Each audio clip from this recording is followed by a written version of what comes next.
gas नि दा आं खोन्थागोन माल्टिप्लिकेशन 2 डिजिट नाम्बारनि एनि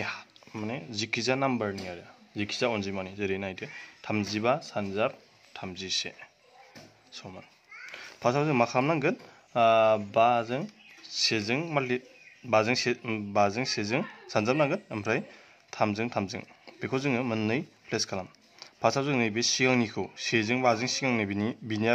1 सिगां बेना 5 सिगां नालाय बिसोर मोननैजों सानजाबदो 5 सानजाब 1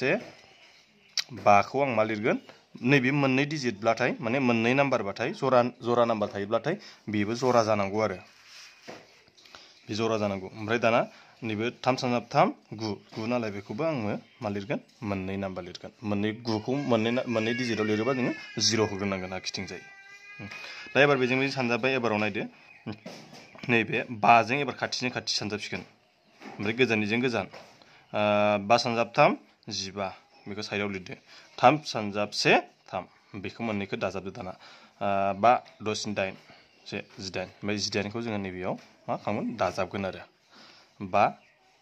8 9 लाथिख' 1 दे होमबा बिनि एन्सारा मा जागोन नैबे